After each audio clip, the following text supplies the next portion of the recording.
Good morning, everybody. Everybody. Not every mind, but everybody. And today I want to talk about the body, since we are entering into the age of the body. Now, the body is a central concept in existential philosophy. The body has become a somewhat prevalent symbol in modern discourse. In Nietzsche's philosophy, the concept of the body is of a central importance. Now, one thing to note is that body isn't something that was recognized as significant in the history of Western philosophy, since the whole pretension of the Western mind is that it has completely subjugated the body. Now, one major theory of child development says that actually a major property that is responsible for maturation is the emergent control of the body that children acquire. And the way it is done is by interiorizing the motor control. The upshot of Vygotsky's theory, and later developed by Russell Berkeley, is that children basically interiorize their speech and they interiorize their motor activity, where an inner speech and inner dialogue is formed. Children no longer express their emotions through speaking out loud, through crying, through hyperactivity, whereby they cannot subjugate their motor control. And when this development happens, which is something that doesn't take place in case of ADHD, a more concentrated, focused person emerges as a result. However, generally, when we think or when we imagine engaging in a particular motor/physical activity, our musculature, our muscle fibers activate. So for example, if you imagine throwing a ball with your right hand and you are being analyzed by scientific tools, your muscle fibers in your right hand will activate. That's why athletes have been using the power of imagination to further their physical strength, their athleticism, since by imagining your motor activity, you are creating a muscle memory. So what it means is that children do not have that distinction between a pure thought and a motor activity. These two are not differentiated. They act out instantly what they think through muscular activity. However, when prefrontal cortex matures, it acquires a control over the body. Now, an adult who thinks or who contemplates or who is having an inner dialogue, he is still acting it out, although extremely subtly. It is so tacit and it is so silent that you cannot recognize it. But with scientific tools, you can see that your facial muscles and your lips are still moving, but they are micro movements. What happened in case of adults is that they have interiorized and inhibited their motor control. Now, why is this important? Well, this is important because throughout the Western history, throughout the Western philosophy, what we see is a gradual subjugation of the body by the power of the mind. Strong legal systems, philosophy that accounts for everything, no room for mysteriousness, no room for magic, no room for spontaneity. And the history of innovation and history of progress is in some sense a battle between the mind and the body. So for example, Inquisition is not an irrational institution. It is a mind that wants to control and round off potential breakthroughs, potential spontaneous quirks of the body. Now, when the metaphysical age, that is the age of the mind, of a total control, has come to a conclusion, and existentialism began. And as you might know, existentialism, according to Oswald Spengler, is a period of a culture where culture is starting to die. Because the thing about existentialism is that it questions your existence. And when culture is alive, it never questions its existence. It takes it for granted because its existence is transparent to itself. when something functions, it is transparent to you. This is how you measure the usefulness of an equipment, namely how transparent it is going to be when you are using it. If you're using a hammer and you're thinking about the hammer, it means that there's something wrong with the hammer. When you're thinking about your existence, something has happened. You no longer take it for granted. It is no longer transparent. Now, what is existentialism? My good friend and me, we came up with a very good formula that accounts for the common denominator between all existential schools of thought, although there is only one. And the common denominator is the idea that human rationality, that is the human mind, is fundamentally based on the irrational. Not irrational, but irrational. That which is beyond rational and irrational, beyond the dichotomy, rational and irrational. Now, if you read the most popular existentialist authors, what you're going to find is that this theme is recurrent, namely the theme of how a rational force is more primordial than the rational force, which already tells you that it is an epilogue to the age of metaphysics, where mind no longer reigns. So you have an emergence of the body, and body here is the force of a rational. Now, let's look at the most popular writers, the most popular philosophers. We have got Friedrich Nietzsche, whose philosophy emphasizes the value and significance of the body, since for Nietzsche, body is central. Body is the source of everything else. It is the prime motivator. It is the seat of will to power, and will to power itself as a driving force is an irrational force. Then you have Martin Heidegger, another giant figure in the school of existentialism, talks about the nothing, the earth, the becoming as opposed to being, because this process and Heraclitean flux, which is the body, has basically erupted.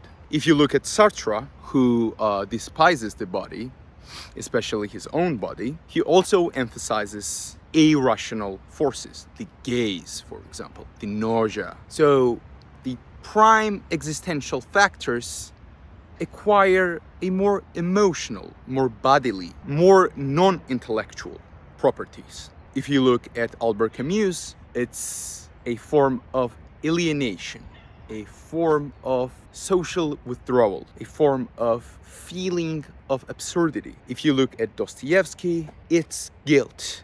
How, for example, the rational force of atheism fails. This is the recurrent theme in Dostoevsky's writings. In Crime and Punishment, basically you get a critique of enlightenment, namely that, well, the utilitarian moral system doesn't work and the body awakens and tortures Raskolnikov by guilt. So bodily feelings is basically something that is recurrent in existentialist philosophy. Now, why are we entering into the age of the body? One interesting factor that points to it is the emergent Redpill community, where a new epistemology has came through. Now, people can point out that you're just small and weak, you have narrow shoulders, you don't work out, you don't look good, so nothing of worth can come out of your mouth. Now, this is an idea that was not around on internet, but now it is used extensively as a form of rejecting people who are putting forward some form of antithetical views. Now, for example, Redpill guys can ward off their enemies by just pointing out that they are unhealthy, and by pointing out that you can never have a healthy thought coming from an unhealthy body. And this whole wisdom of, healthy body produces the healthy mind is somewhat recurrent in new alpha male trend. As time goes, body and its power will increase, and rationality and the metaphysics and the mind will wane. Now, why is this important? Why do we need to understand this? Well, there are a couple of important notes to take. So for Nietzsche then, body is a concept that is antithetical to the stasis of metaphysics. Because what is metaphysics? Metaphysics is that which underlies our observable world, is that which is responsible for our world of the becoming, is that which guarantees the flux and the becoming. Metaphysics is something that accounts for the most true, that which doesn't change, that which underlies the change. But the body, in Nietzsche's philosophy, is a force of becoming as opposed to the become, as opposed to being. And it's very important because what Nietzsche is doing with the concept of the body is that he is trying to retrieve some form of aristocratic, instinctual understanding of what is good and what is bad. He wants to substitute a Socratic man with an aristocratic body. Socratic man is a pure mind, that which has an unhealthy mind. So for example, Sartre, who was extremely dissatisfied with the gaze that was torturing him and that he understood to be a hell, would be considered a stupid Socrates, because unlike Socrates, the Socratic men of the Western civilization, such as Sartre for example, not only have unhealthy bodies, but they don't have much to offer when it comes to the mind, unlike Socrates. So Nietzsche then, what he tries is that he attempts to delegitimize the power of metaphysics by pointing to the idea that the source of any form of pure reason is will to power. Will to truth that motivates philosophers is a form of willpower. So in Beyond Good and Evil, what he does is that he goes on to suggest in Prejudices of Philosophers that every form of contemplation is primarily motivated by will to power. Why is it that Immanuel Kant had to publish his works? Couldn't he just keep it to himself? Why do you need to write them down? And if you do, why would you publish it? Why are you trying to make other people believe what you hold to be true? Well, according to Nietzsche, well, that's because everyone and everything is motivated by will to power, irrespective of how big of a philosopher you are. At a deep level, the irrational force of willpower is what motivates you. Now, body then is evolved into more flexible concepts. Body in Heidegger's philosophy becomes a world of extra-linguistic but phenomenologically accessible, that which you can experience but that which you can't name. And for Heidegger, body is transformed into the nothing and into the earth, where the nothing and the earth symbolize a pure becoming, that which you cannot grasp with the world. And the world is a force of meaning system, a meaning building enterprise. And earth, which is a descendant of Nietzsche's body, is that which evades any form of conceptualization. Now, this body then acquires new dimensions. So for example, Deleuze has a concept of a body without organs. And what body without organs is, it is a body without an immune system, where if naturally a body would be conceptualized as something that which is made up by compartments, now for Deleuze, body without organs is something that is a pure becoming, a pure flow, a process, a flux.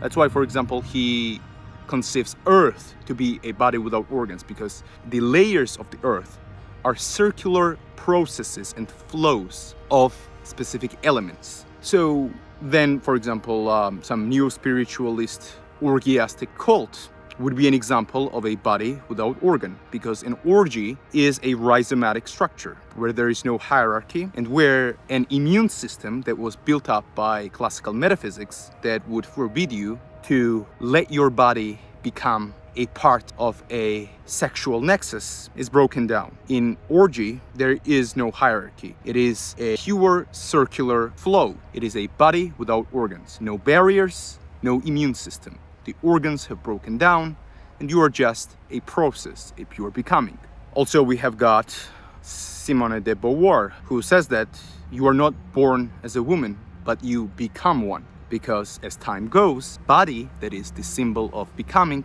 substitutes being. Well then, Judith Butler comes along and says that, well, everything is a pure becoming.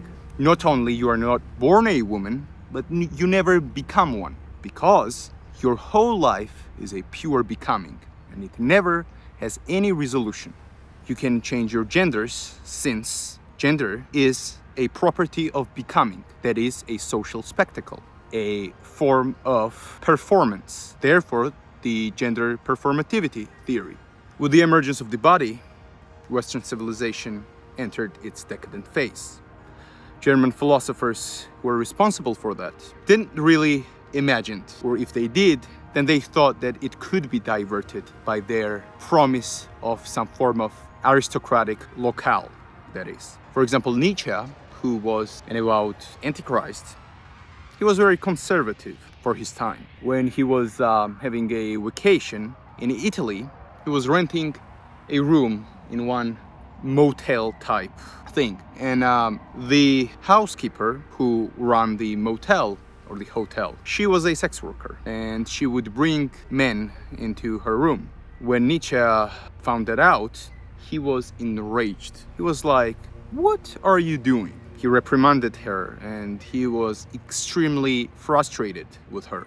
What you need to understand is that in those times, when religion was criticized, those people presupposed a society that was still run by conservative values. However, when the inertia of metaphysics is no longer active, the horror of the body shows itself. Now, let me summarize my talking points for today. First, we have got metaphysics and metaphysical age, where there is a static being, that which guarantees any meaning system, that which underlies the world of becoming, that which is unchanging, that which creates the metaphysical macrosphere that defends people and immunizes them from meaning crisis. Then we have an eruption of the body, which destroys this macrosphere. The eruption of the body is evident in the school of existentialism, where the force of Arational is understood to be the primary force as opposed to a metaphysical force. You get type of concepts that are not rational in and of itself. You've got Kierkegaard with his angst and anxiety and dread, a rational force. You've got Heidegger with this concept of the nothing, primordial anxiety, earth. Again, irrational forces. You've got Nietzsche with his idea of willpower, the body, the becoming, the Übermensch, the earth. Again, irrational forces. You've got Sartre, nausea, gaze. You've got Dostoevsky, crime, punishment, compassion, love, recurrent themes in Dostoevsky. So you've got this recurrent theme of irrational forces that cannot be pinned down by the cold gaze of analytic philosophy. Then the emergence of the body is evolved into a complete breakdown of social immune system. You get soft ontology as opposed to a hard ontology. Now everyone can change their identity. Identity is amenable, it's malleable. However, right now, with the emergence of the body, its shadow force is activating. So you have two branchings. The branching of soft ontology that is more, let's say, liberal with gender theory, with sexual laxity, and now you have an emergence of its shadow side that is also soft ontology, because you are told that body is the primary, you need a muscular body, a healthy body, and so on and so forth, that you shouldn't listen to people who do not work out or who do not have healthy bodies. And this is the force of, the new alpha male trend. Now, what is going to be the resolution? The resolution has to be a re-emergence of second religiousness, whereby mind will have a second run. So I would like you to, since mind is coming back, and the force of discipline, and the force of subjugating spontaneous motor activities, you should prepare yourself for that. You need to take control of your body. That's my point. Bye for now.